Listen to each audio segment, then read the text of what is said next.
Sagittarius, welcome to the Plaid Sheep Oracle. Oh, your reading is so interesting. In 2012, Neptune fully entered Pisces. I mean, he played around there in 2011, and then in 2012, he entered there fully. And he's going to exit a little bit this year, moving into Aries, but not fully and permanently until early 2026.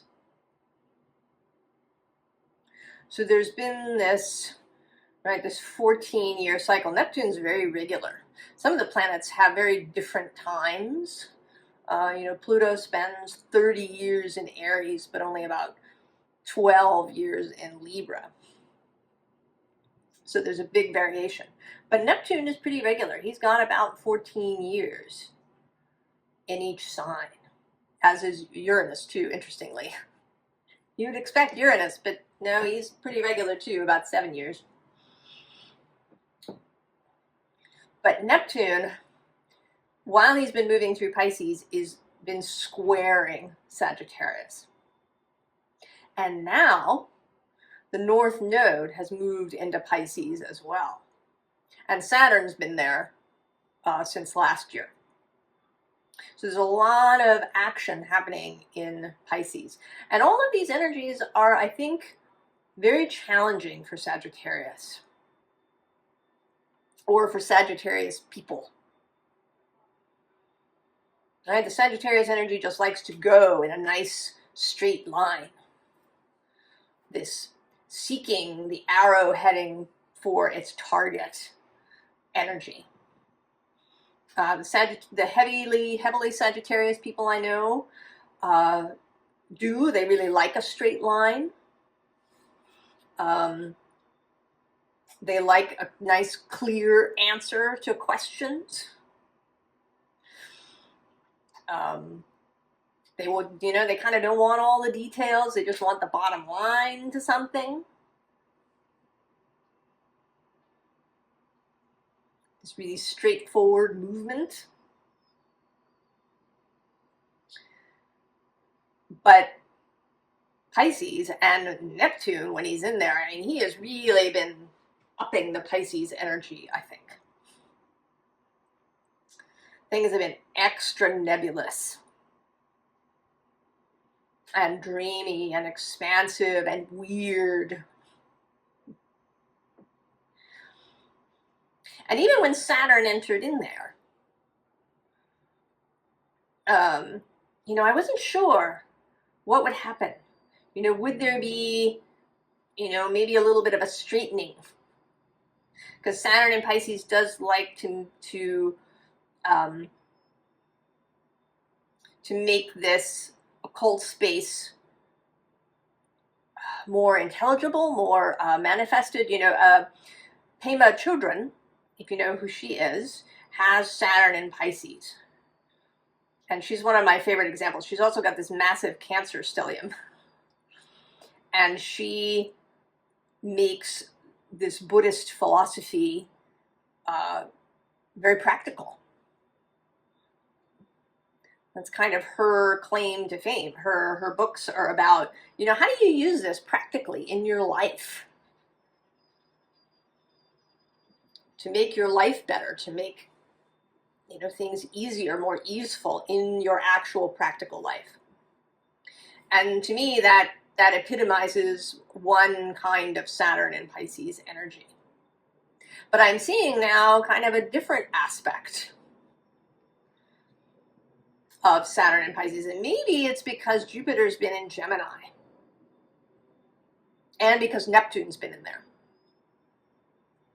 So there's been kind of an extra weirdness, extra mobility, extra blurring of lines and categories. And then interestingly, Saturn is kind of, I think, getting into it. That there isn't an imposition of structure. That Saturn It's kind of showing up with more flexibility than one might expect.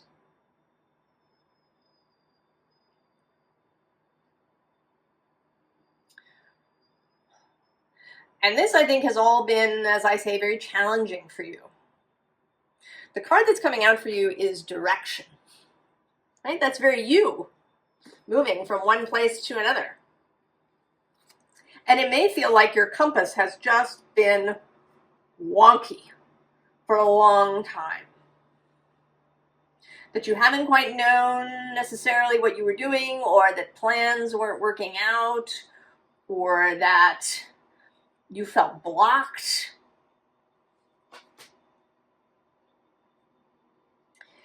And the scene underlying was waterproof.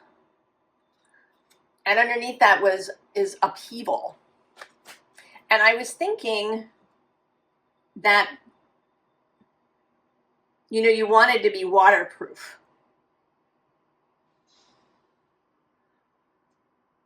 But maybe you are becoming waterproof, not by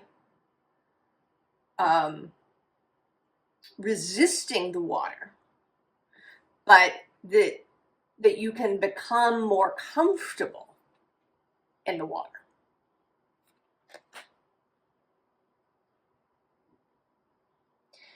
And then the unseen underlying is protection. And I don't think that it's actually or it's coming out two ways. One, that you perhaps have been seeking protection. It's not an energy I normally associate with Sagittarius, that Sagittarius would seek protection.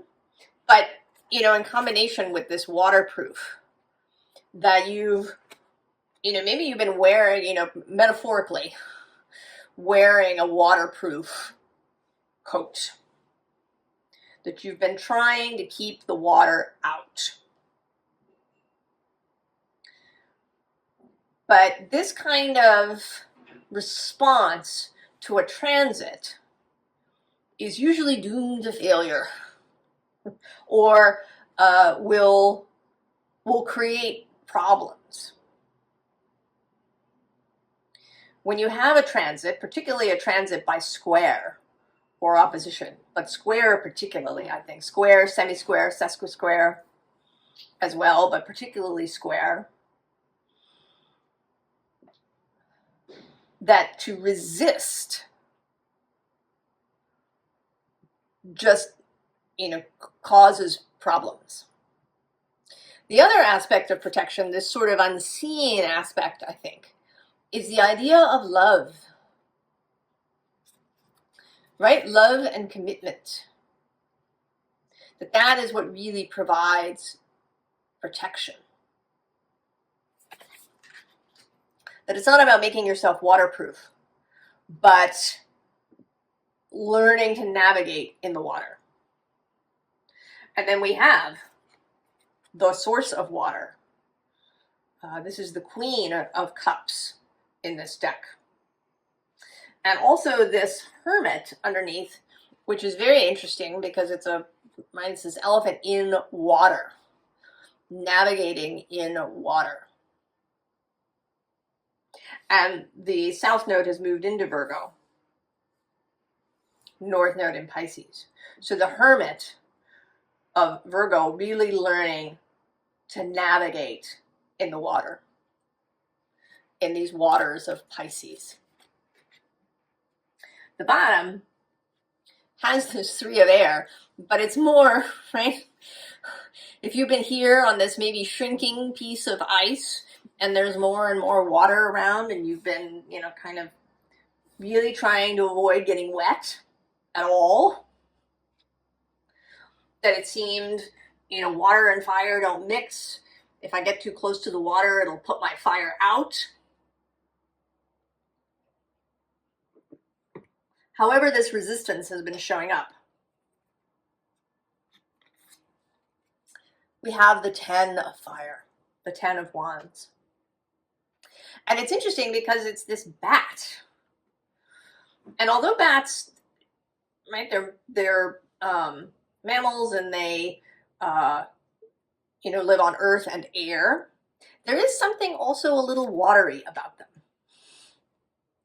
This mysterious quality, this fact that they fly sort of erratically.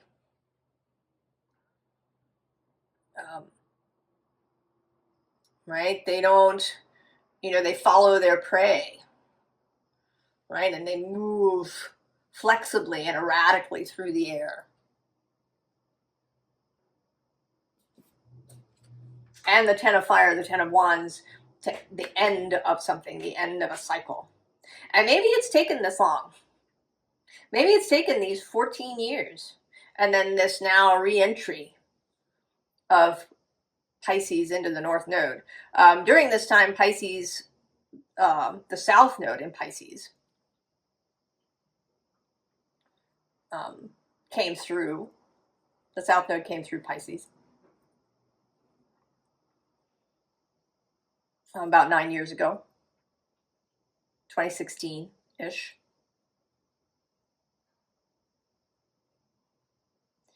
You might think back, was there also a confusing period then? Sort of extra, did something, go weird and wonky then, and maybe it's settled, and then it's been extra weird and wonky in the last few years. We did have that Jupiter-Neptune conjunction in 2022.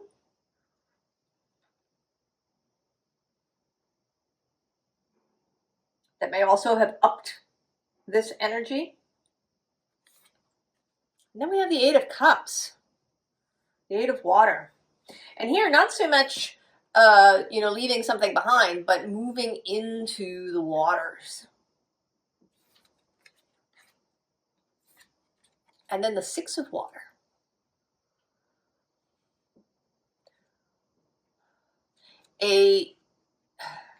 A new way of navigating that has to do really with feeling, with love, with this kind of watery love. Love exists across the elements. There's an airy love, a kind of intellectual, clear, sharp, rising kind of love that we experience. And then there's earthiness.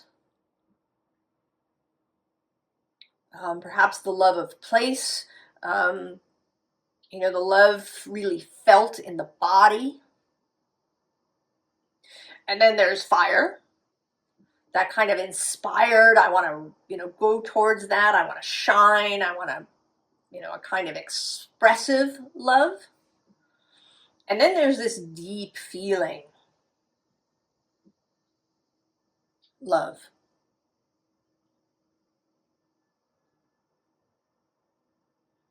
A feeling, intuitive knowing. And then the Hanged Man. And in this deck, an octopus.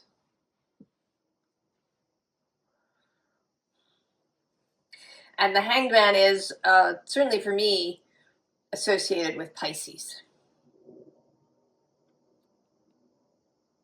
And with this, sense here, this nodal aspect. So the nodes are now squaring you. The South Node from Virgo, what are some habitual things that you do? What are ways that you've done things for most of your life? And then the North Node, what do you maybe want to be reaching for? What do you want to learn? What's new?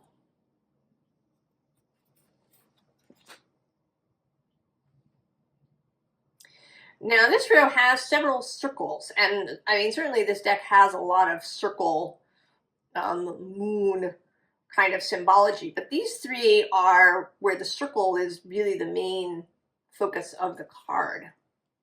And even below, so we have completion, and below that we have the medicine wheel, the healing, and that this kind of sort of winged serpent looking is the most prominent. It's the front most animal here. And below that is the wild woman. And then actually the beauty way. And one more, magic. And then the bottom of the deck is the giveaway.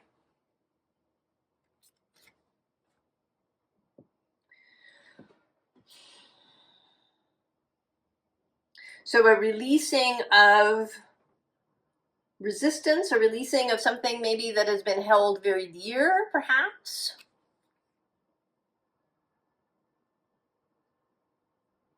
But here a notion, I almost want to say that it's sort of, I mean, it says the giveaway, but, you know, it's like something being really placed. The word sacrifice, right, was to make something sacred. You took something that was theoretically just mundane, and by going through this process, you make it sacred. You know, at some point, this came to mean the idea of sacrifice, that you're giving up something that was very dear to you. And I don't really have a proof of this, but I don't think that was its original intention. That it was really about bridging this. That it was about the crossing into the sacred. The acknowledgement of the sacred.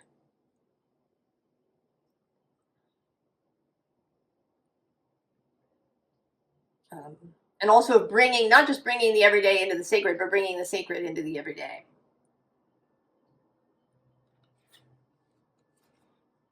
So wind,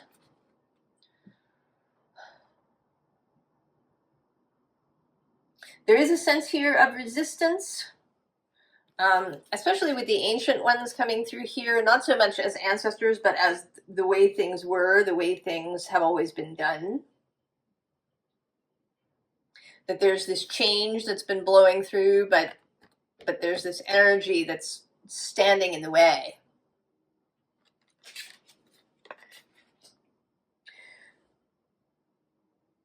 In the way of an understanding that the circle is a spiral. And not in the sense, we often talk in the spiritual community that your life is like a spiral. So you encounter similar things, but at a different level as you grow and learn and experience things. This is that it's not flat. It's three-dimensional. It's not simple. It's complex. It's not sort of black and white. It's, multicolored, nuanced.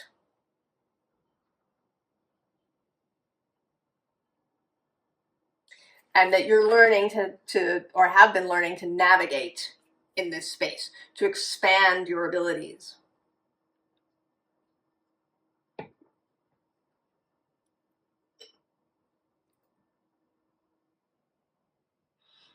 Maybe that the Gemini people, maybe learning something else. Or they may have had a more challenging time when the North Node was in Virgo, and they needed to learn kind of Virgo-ish things of structure and planning and choosing just one thing. But now this is your more challenging space. And if you're, if you're older, this may be the second time this has happened. The nodes recur in their same place about every 19 years or so-ish. And every time we go through this, we learn something else, something new. So this risk seems to be really about the resistance entirely. 5 of Cups.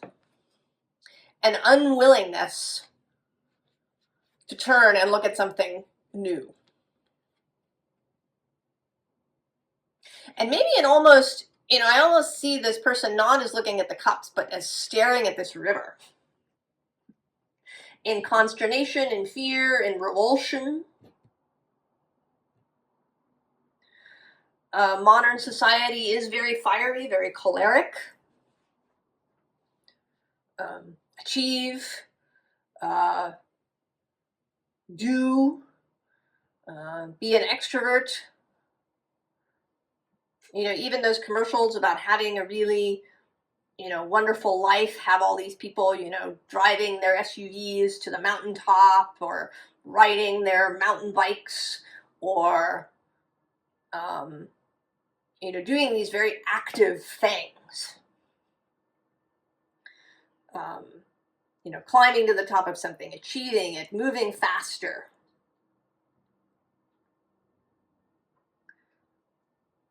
So it may have been very easy for you to fit into that. But Sagittarius is only one aspect of your chart. You may have other things. Maybe your North Node is actually in Pisces. And that's been challenging for you. And now you have an opportunity to really step into that fully. Below that we have the Page of Pentacles, the learner, the student. And then there you are, the Knight of Wands. And this Page of Swords. Listening, hearing something new. Oh, now I'm going to have to go one more. The Tower. You know, can I remember the phrase?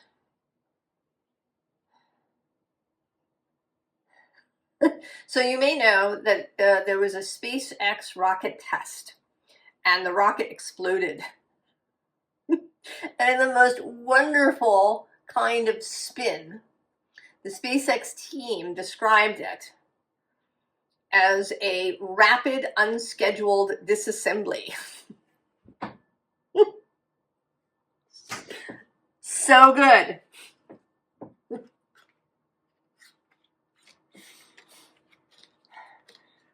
Rapid, unscheduled disassembly. The bottom, the Two of Pentacles, right? This juggling of things. So here you are, Eight of Wands, one of your cards traditionally. The rush forward, ready to move, and then right in front is the Seven of Swords. Confusion, possibly deception, or what seems like deception. This period of time could have felt that way for you. This Neptunian space, you know, what the hell is going on? Why is nothing working? Why can't I just get from point A to point B for the love of God? Right? I'm just trying to reach this center, right? This, you know, I'm trying to get to this place of, you know, satisfaction, to this target. And yet, somehow, you know, I feel like I'm always fighting.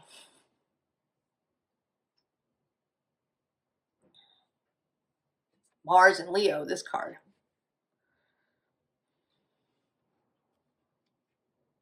You know, I'm always fighting, and then there's this, you know, lack and kind of, you know, I fight and I don't win. I'm like the walking wounded afterward.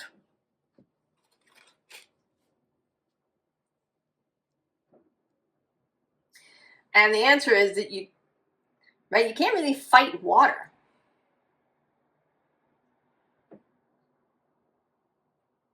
You know, you can try and hold it in if you've got a lot of earth. Box it in. But, you know, it's going to leak out.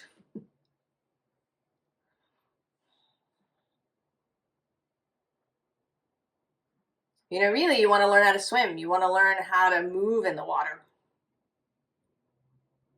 rather than to fight it. And so what do we have? We have love and this watery movement right underneath.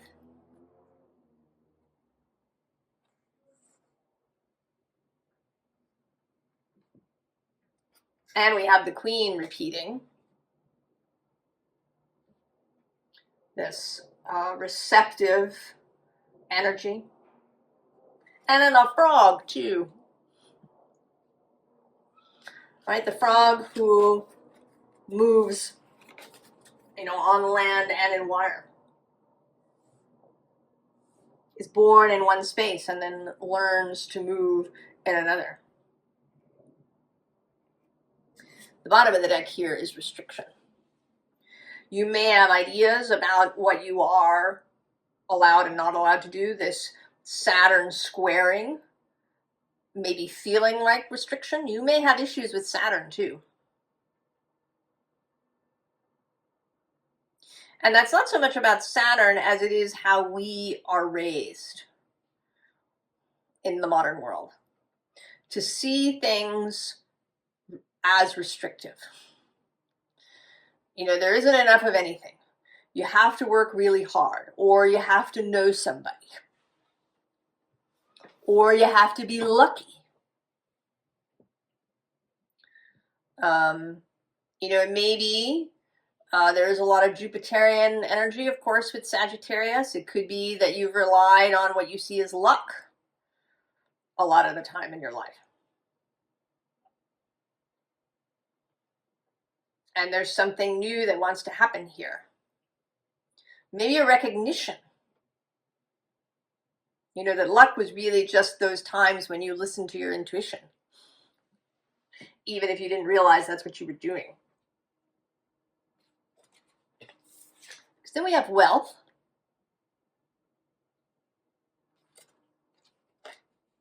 And it may be that you think that wealth is restricted. And then the serpent showing up again. Right? And snakes are absolutely kind of both water and fire energy. Right? There are land snakes who can swim and move through water. And they have a kind of just swimming motion. Right? So much control over their bodies. And yet, nothing is a right angle. It's all about curves.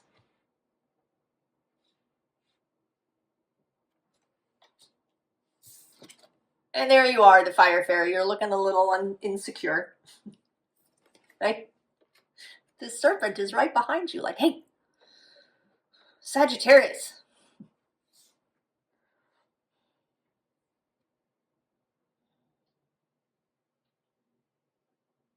There's new possibilities. And if you've been resisting this, resisting really learning how to work with water in this Neptunian time,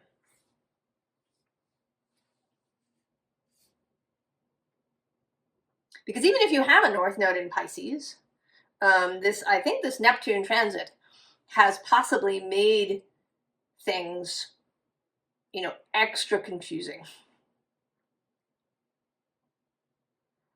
That there's been a learning process. Maybe it's been since 2012 that you've really been having an interest, in spiritual matters, in expansion.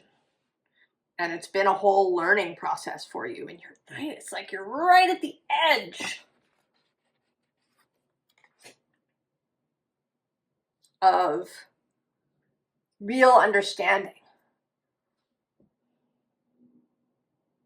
It's kind of like you've had your feet, or maybe you've slowly been walking in, from the shallow end of the pool or from the beach, and you've just kind of like you're hip deep or waist deep. And it's the moment, when you just need to plunge in.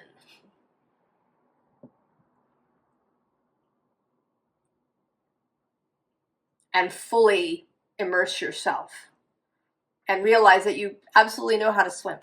and how to dive. And you can open your eyes underwater. You know, in the ocean too. You realize when you do that that your eyes don't sting because the water in your body is like the ocean.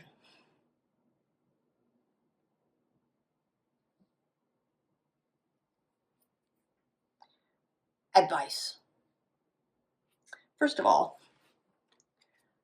nostalgic release. So the release. Healing the past, relationships, sensory memories, you know, getting naked,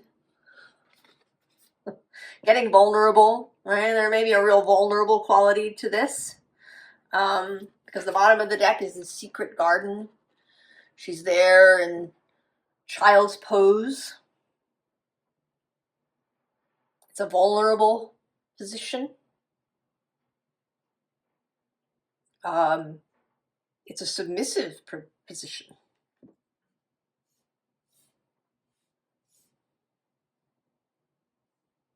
You know, and to be the submissive is not to be powerless. The submissive has a lot of power. It's just not in, you know, the same way as the dominant. And this says planting new seeds, hidden dreams, nourishment. It may be that you're learning also how to nourish yourself. If you've had the tendency to go, go, go until, you know, your battery is completely depleted, to push, push, push, right? To muscle through.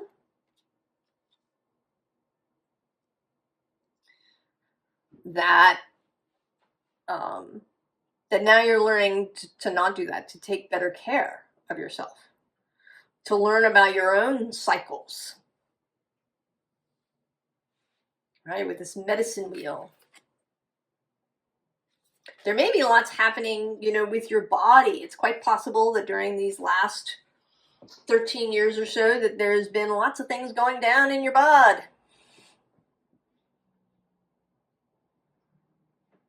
And that you've been learning how to nourish yourself. Maybe how to manage social situations so that you're not depleted in that way either. You know, even if you're very extroverted, you know, these things are not, we like to label things, and certainly Sagittarius likes, you know, things sort of clear, but they give us a false impression of things, you know, that we are always something.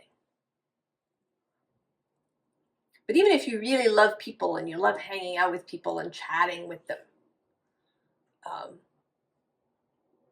you may also love periods of solitude, periods of rest, that re-energize you and nourish your body as well. Under the nostalgic release is this mountain. And in this particular deck, it always looks to me as if this mountain is a hole, right? You're in this cave, and it's, right, it's the way out. It's not actually a mountain. It's the way out. You know, and this moon isn't a moon, it's another hole in the cave wall. And it's just led you to believe that there's this giant mountain that you have to climb. And in fact, it's just, you just climb a little bit and you're out. And below this, I'm just seeing actually now, is soothing waters. Intention, clearing blockages, energetic hygiene.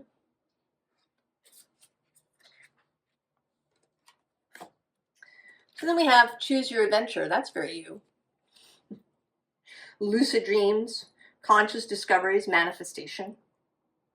But it's kind of, right, it's a little bit, you know, Alice in Wonderland, down the rabbit hole, through the looking glass, you know, into the spiral, where things may not be what they seem. And you have to rely on this, you know, real feeling compass to get you through, and that that there's a new enjoyment of detours. It's making me think of the book, The Wizard of Oz, which I think is much better than the movie. There's all sorts of extra wonderful characters and lands that she visits as she travels through Oz. And Oz is real. There's no waking up from a dream at the end. It's an actual real place. So there's all these interesting places that she visits. And she has all these adventures on her way. It makes the whole journey more interesting. Right? You wouldn't want to read the first chapter and the last chapter of a book and not anything in between. It wouldn't really be satisfying, not in the long term.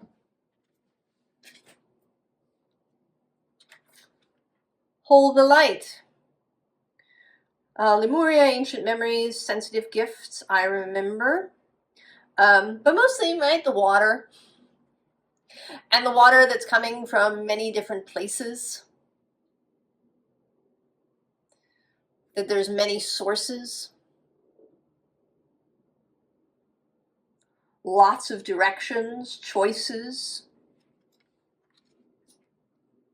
Maybe to allow yourself to explore, to go off the path for a bit, to experience other things, to be led into strange little side quests. And then the celestial temple. Dream incubation, cosmic downloads, divine truths. So giving yourself space, giving yourself time, allowing yourself to dream, allowing yourself to really experience and enjoy the water in us. Neptune and Saturn are going to move into Aries part of the time this year, 2025, and then fully in 2026. And then they will be trine Sagittarius. And that may signal for you some whole new chapter. And that you have this opportunity in this kind of liminal space as they finish up their time in Pisces, and the North Node moves through there. It will be there till middle of 2026. When it moves into Aquarius, sextile your sign. So there's a lovely time to really enjoy this. And I'm noting that all the cards that have a moon, it's a waning moon. So, right, coming to the end. This has been a learning.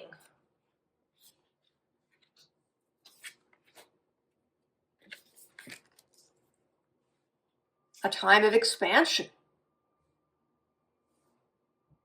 I'm actually minded to look at the next card next to the Secret Garden. Oh, yeah, tune your frequency. Boundaries, magnetism, energetic clearing. I kind of want to look at what's on the bottom here, too. Ah, see? Right? That's what's been happening. But we don't need that. Right? Right next to it. It's play.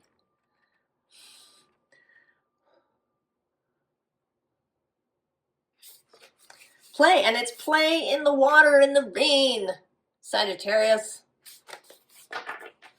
Play in the water. Just dive in. Put your head under there. Open your eyes. Look around. Take it in. Take these new skills on board. Because they will absolutely come in handy in the future.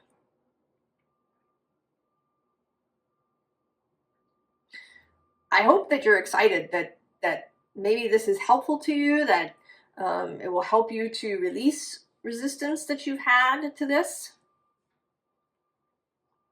new, way of guiding yourself, this new compass that's been wanting to come in for you.